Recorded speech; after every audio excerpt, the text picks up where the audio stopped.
welcome to Pecan Corner. I'm Tina, and today is an update on my pole bean experiment. This is the first year I've ever tried to grow pole beans, and so I planted 4 different types.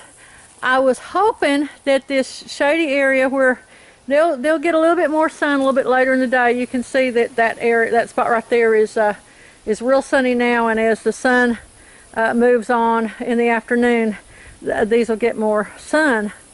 But they're just not producing. I had this aborted, that aborted one. There's one that it just died before it even made. So far, the only bean I've had that's produced has been this one rattlesnake bean, and I actually let it grow for seed because I only had 3 plants of all of them that I planted of that rattlesnake seed beans came up because it was such old seed. So I thought, well, I'll just grow it out for seeds.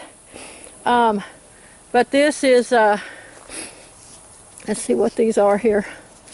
Okay, this is called NT Half Runner. Nothing but that one little aborted seed, and it's not even blooming anymore now. This one is, and I've kept these watered. I've watered at least every other day, if not daily. This is a Kentucky Wonder, which is also Old Homestead or a Texas pole bean.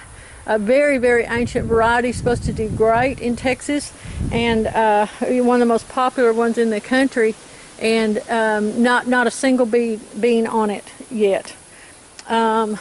This one I was really looking forward to because this is a greasy cut short bean, and I was just dying to try them, and not a single bean and hardly any blooms. There's been a few, but as you can see, they're dying. The blossoms are dying without being pollinated or anything. So I don't really know what's going on. There's plenty of bees around here. There's plenty of butterflies. There's plenty of all kinds of other little pollinators, and I don't really understand why they're not acting on these, or why these are not blooming more. There have been very, very few blooms on these. So I'm going to leave them grow, you know, and see if maybe when the temperatures cool down. We've had 2 full weeks of temps over 100, up to 102, 105 it was yesterday, which is normal for Texas. And I was hoping that planting these in some shade would actually help them do well despite the heat, you know, give them a little protection. It's the same thing as people using shade cloth. But apparently that hadn't happened. So maybe if those of you who are familiar with pole beans and growing them in the heat of north central or west Texas, where it's also very, very dry. We haven't had any rain in at least 30 days, so you know, maybe that's affecting it. But anyway, I'd love to hear from you if you have any input. As you can see, the hot peppers behind them are doing great. They're still blooming. They're still setting on. These are Tabascos, and those are Tabascos. These are what have I got? I've got Serranos and I've got some jalapenos, but they're loving this shade, and come fall they'll really be abounding in their production. So